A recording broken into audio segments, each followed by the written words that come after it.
High everyone, welcome back to my tech world. সবাই কেমন আছো? আমাদের দিকে তো প্রচুর বৃষ্টি হচ্ছে দুদিন থেকে, একটুও বৃষ্টি ছাড়েনি। কারেন্টও ছিল না, সেই জন্য ভিডিও বানাতে পারিনি। ঠিক আছে, ভিডিও আসা লেট হলো সেই জন্য সরি। ঠিক আছে, যারা যারা আমার চ্যানেল নতুন এসেছো তারা সবাই অবশ্যই চ্যানেলটাকে সাবস্ক্রাইব করে রাখো। ঠিক আছে, ভিডিওটা ভালো লাগলে লাইক করো। তাহলে আজকে আমাদের পড়ার বিষয় কি?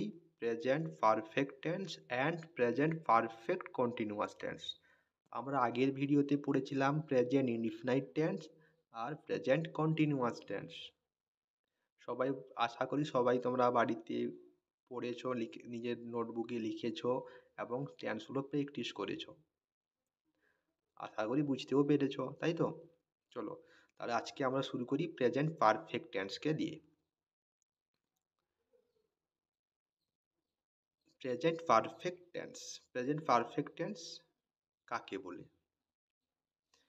Present perfect tense is used when the work has been done but its effect lasts.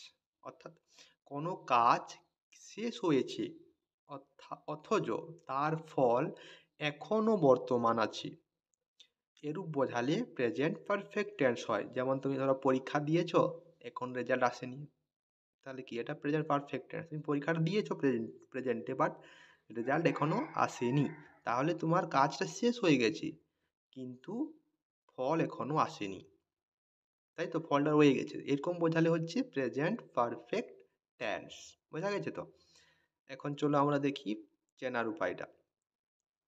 বাংলায় চেনার উপায় কি না, বাংলায় ক্রিয়ার শেষে আছো, আছে, আছি, আছে, আছেন, ইয়েছে, ইয়াছো, ইয়াছি, আছে, ইয়াছো ইত্যাদি বসে। এছাড়া করিনি, করি নাই, খাইনি, খাই নাই বোঝালে প্রেজেন্ট পারফেক্ট টেন্স হয়। বোঝা গেছে? এখন দেখো স্ট্রাকচার মানে গঠন। আমরা গঠন কি করে করবো যদি প্রেজেন্ট পারফেক্ট টেন্সের গঠন? তাহলে প্রেজেন্ট পারফেক্ট টেন্সের গঠনে প্রথমে কি হয়? সাবজেক্ট, তারপরে কি হয়? হ্যাভ অথবা হ্যাজ। সাবজেক্ট যেরকম থাকবে সেরকম তুমি বসাবে, হ্যাভ যদি হবে হ্যাভ, হ্যাজ হলে হ্যাজ। তারপরে কি বসবে? পাস্ট পার্টিসিপল, অর্থাৎ ভার্বের যে পাস্ট পার্টিসিপল ফর্ম বসবে, মানে ভার্বের থার্ড ফর্ম। ঠিক আছে, পাস্ট পার্টিসিপল মানে হচ্ছে থার্ড ফর্ম। তারপরে কি বসবে? অবজেক্ট। বোঝা গেছে? তাহলে প্রথমে বসছে আমাদের সাবজেক্ট, তারপরে বসবে হ্যাভ অথবা হ্যাজ, যা সাবজেক্ট অনুযায়ী বসবে। তারপরে ভার্বের থার্ড ফর্ম অর্থাৎ পাস্ট পার্টিসিপল ফর্মটা বসবে, তারপরে অবজেক্ট বসবে। বোঝা গেছে? দেখো কিছু জিনিস নোট করে রাখো এটা। সাবজেক্ট যদি থার্ড পারসন সিঙ্গুলার নাম্বার হয়, যেমন হি, সি, ইট, কোনো ব্যক্তি, বস্তু, জায়গা বা প্রাণীর নাম বোঝালে হ্যাজ বসে। ঠিক আছে, সাবজেক্ট হচ্ছে থার্ড পারসন সিঙ্গুলার নাম্বার বোঝালে, যেমন হি, সি, ইট, কোনো ব্যক্তি, বস্তু, জায়গা বা প্রাণীর নাম বোঝালে কি বসে? হ্যাজ বসবে। তারপরে আই, উই, ইউ, দে এবং অন্য সব প্লুরাল ফর্মের শেষে কিন্তু হ্যাভ বসবে। এটাই মনে রাখলে হয়ে যাবে, তাই তো? যদি তোমরা এটা মনে রাখতে পারো বা লিখে রাখো, তাহলে সাবজেক্ট যদি থার্ড পারসন সিঙ্গুলার নাম্বার হয়, অর্থাৎ হি, সি, ইট, কোনো ব্যক্তি, বস্তু, জায়গা বা প্রাণীর নাম বসে হয় বোঝায়, তাহলে কি বসবে? হ্যাজ বসবে। যদি আই, উই, ইউ, দে এবং অন্য সব যদি প্লুরাল সাবজেক্টে হয় তাহলে হ্যাভ বসবে। এটাই তোমরা মনে রাখলে প্রেজেন্ট পারফেক্ট টেন্স আরামসে হয়ে যাবে, তাই তো? এখন চলো প্র্যাকটিস করি কিছু উদাহরণ দিয়ে দেখি। যেমন দেখো, আমি ভাত খাইয়া আছি। দেখো আছি আছে, আছি আমি তো বলেছিলাম কি থাকবে ক্রিয়াপদের শেষে বাংলা বাক্যে? আছি। এখানে দেখো আছি আছে, তাহলে আমি ভাত খাইয়া আছি, এখানে সাবজেক্ট কোনটা? আমি। অবজেক্ট কোনটা? ভাত। আর খাইয়া আছি হচ্ছে ভার্ব। তাহলে কি বসবে এখানে? আমি। আমির পরে আই, আইয়ের পরে কি বসবে বললাম এখানে? আমি। আইয়ের পরে কি বসবে? আই হচ্ছে প্লুরাল ফর্ম, তাহলে কি হচ্ছে? আই, উই, ইউ যদি থাকে তারপরে কি বসবে? হ্যাভ বসবে, তাই তো? তাহলে এখানে কি বসবো? আমি হ্যাভ, তাহলে আই হ্যাভ। তাহলে কি বলেছি? ভার্বের থার্ড ফর্ম ইট, ইট হচ্ছে ভার্বের first form, eat, ate, eaten. ঠিক আছে, তাহলে কি বসবে এখানে? ইটেন, তাহলে আই হ্যাভ ইটেন। আর অবজেক্ট ভাত আছে মানে রাইস। বোঝা গেছে? তারপরে এটা দেখো, আমি স্কুলে গিয়েছি, এখানে সাবজেক্ট হচ্ছে আমি, আই। স্কুলে গিয়েছি, গিয়েছি হচ্ছে ভার্ব আর স্কুলটা হচ্ছে অবজেক্ট। তাহলে কি হবে? I have gone to school. ঠিক আছে? গো ওয়েন্ট গান, গোর যে থার্ড ফর্ম হচ্ছে গান। সে স্কুলে গিয়েছে, সে এখানে দেখো সেটা কি? আমি তোমাকে বলেছি সে অর্থাৎ হিটা কি তাহলে? এই দেখো হি সি ইট থাকলে কি হবে? হ্যাজ বসবে। আর তোমাকে আগেই বলেছি তাহলে কি হি সি ইট এখানে কি আছে? সে মানে হি, তাহলে এখানে কি বসবে? হ্যাজ। তাহলে he has gone to school. আমি ভাত খাইনি, তাহলে আমি ভাত খাইনি কি হবে? I have not eaten rice. তারা বা তাহারা কাজটি করিয়া আছে, তারা মানে কি দে, দের পরে কি বসবে? হ্যাভ বসবে। They have done the work. সে ঘন্টার পর ঘন্টা পড়েছে, অর্থাৎ হি অর সি হবে হে সি। সে অর্থাৎ মেয়ে না তার মানে ছেলে, এখানে তো বোঝা যাচ্ছে না সে মেয়েও হতে পারে বা ছেলেও হতে পারে, তাই আমি কি ব্যবহার করবো? হি অথবা সি। Has studied 4 hours। তারা এইমাত্র ফুটবল খেলিয়া আছে, তাহলে they have just played football. সে এইমাত্র ফুটবল খেলিয়া আছে, he has just played football. বোঝা গেছে? চলো তাহলে এখন আমরা প্রেজেন্ট পারফেক্ট কন্টিনিউয়াস টেন্সটা করব। প্রেজেন্ট পারফেক্ট টেন্সটা বুঝতে পেরেছো, তাই তো? তাহলে এখন চলো প্রেজেন্ট পারফেক্ট কন্টিনিউয়াস টেন্স সম্বন্ধে আমরা জানবো। প্রেজেন্ট পারফেক্ট কন্টিনিউয়াস টেন্স কাকে বলে? The present perfect continuous tense is used for an action which began at some time in the past and is still continuing। অর্থাৎ কোনো কাজ পূর্বে আরম্ভ হয়ে এখনো চলছে, অর্থাৎ কাজটা আগে আরম্ভ হয়েছে কিন্তু এখনো চলছে, কাজটা শেষ হয়নি এখনো, তাই তো? এরূপ বোঝালে প্রেজেন্ট পারফেক্ট কন্টিনিউয়াস টেন্স হয়। বোঝা গেছে? তাহলে কোনো কাজ আগে আরম্ভ হয়েছে কিন্তু এখনো চলছে কাজটা, তাহলে এরকম বোঝালে কি হবে? Present perfect continuous tense. তাহলে বাংলায় চিনবো কি করে আমি? না বাংলায় ক্রিয়াপদের শেষে কি থাকবে? তেছ, তেছি, তেছে, তেছেন, ঠিক আছে? এগুলো থাকবে। লিখেন এগুলো, তোমরা খাতায় নোট করে রাখবে, ঠিক আছে? তার সাথে সময়ের উল্লেখ থাকবে। তাহলে কি থাকবে? তেথি, তেছ, তেছি, তেছে এগুলো থাকবে এবং তার সাথে সময়ের উল্লেখ থাকবে, ঠিক আছে? একটা সময় বা দিন এগুলোর উল্লেখ থাকবে।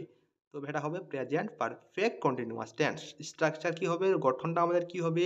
প্রথমে সাবজেক্ট বসবে, তারপরে হ্যাজ অথবা হ্যাভ বিন বসবে। দেখো প্রেজেন্ট পারফেক্ট কি বসছিল?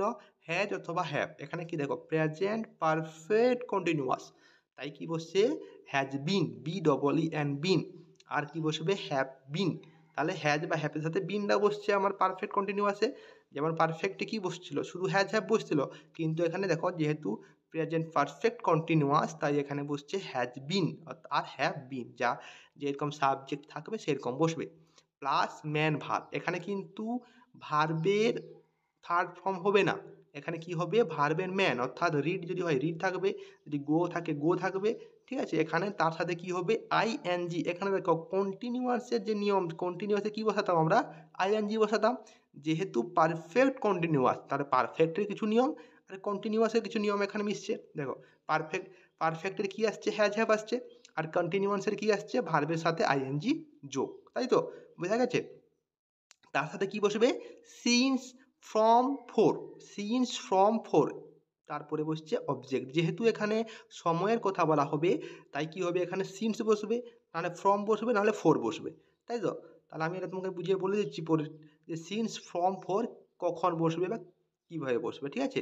Plus object. এই গঠনটা দেখে নাও। প্রথমে তাহলে সাবজেক্ট, তারপরে কি বসবে? হ্যাজ বিন বা হ্যাভ বিন, তারপরে বসছে ম্যান ভার্ব, অর্থাৎ ভার্বের ফার্স্ট ফর্মের সাথে আইএনজি যোগ হবে, এটা মনে রাখবে। Plus since from four plus object. Okay, দেখো কোন ক্ষেত্রে আমি সিন্স বসাবো? তাহলে ব্যবহার হবে শুধুমাত্র পয়েন্ট অফ টাইম অর্থাৎ পাস্ট টেন্সের ক্ষেত্রে। দিন কিংবা বারের ক্ষেত্রে সিন্স বা ফ্রম হয়। যদি কোনো দিন বা বারের ক্ষেত্রে কি হবে? সিন্স বা ফ্রম হয়, ঠিক আছে? সব টেন্সের ক্ষেত্রে ফ্রম ব্যবহার করা যায়, কারণ সব টেন্সের ক্ষেত্রে কিন্তু ফ্রম হয়, কিন্তু সিন্সটা কোথায় হবে? পাস্ট টেন্সে। পয়েন্ট অফ টাইম বোঝালে কি বসবে পাস্ট টেন্স। আমরা যখন উদাহরণে প্র্যাকটিস করব তখন কিন্তু ভালোভাবে ক্লিয়ারলি বুঝতে পারবে ব্যাপারটা, ঠিক আছে? তাহলে কি বললাম না, সিন্স ব্যবহার হয় শুধুমাত্র পয়েন্ট অফ টাইম অর্থাৎ পাস্ট টেন্সের ক্ষেত্রে, দিন কিংবা বারের ক্ষেত্রে সিন্স অর ফর্ম অর্থাৎ সিন্সও হবে, আবার কোথাও কোথাও ফর্মও হয়। সব টেন্সের ক্ষেত্রে ফ্রম ব্যবহার করা যায়। অনেক সময় বেশির ক্ষেত্রে কোনো ব্যক্তিগত ক্ষেত্রে ফ্রম ব্যবহার হয়। পিরিয়ড অফ টাইম এর ক্ষেত্রে অর্থাৎ কোনো নির্দিষ্ট সময়ের ব্যক্তি বোঝাতে ফোর ব্যবহার হয়। মানে কোনো নির্দিষ্ট সময়ের ব্যক্তি বোঝাতে কি ব্যবহার করা হয়? ফোর ব্যবহার করা হয়, ঠিক আছে? চলো, আমি 2 দিন ধরে কাজটি করিতেছি। এই দেখো কি আছে? ইতেছি। তেছি আমি বলেছিলাম ক্রিয়াপদের শেষে কি থাকবে? ইতেছি বা ইতেছি। তেছি আছে তো এখানে। তাহলে করিতেছি 2 দিন ধরে, মানে কাজটা 2 দিন আগে সে শুরু করেছে কিন্তু এখনও সে করেই যাচ্ছে, শেষ হচ্ছে না, তাই তো? তাহলে এরকম বোঝালে কি হচ্ছে? প্রেজেন্ট পারফেক্ট কন্টিনিউয়াস টেন্স, তাই তো? তাহলে আমি 2 দিন ধরে কাজটি করিতেছি, তাহলে এখানে সাবজেক্ট কি? আমি। কদিন ধরে কাজ করছি? 2 দিন ধরে। কাজটি করিতেছি, করিতেছি হচ্ছে আমাদের এখানে ভার্ব, কাজটি হচ্ছে কি? অবজেক্ট। তাহলে কি বসবে? I have been doing this work for 2 days. কদিন ধরে? 2 দিন। সে 2 ঘন্টা যাবৎ পড়িতেছে। He has been reading for 2 hours. এখানে কি? নির্দিষ্ট সময়। সে সকাল থেকে পড়িতেছে।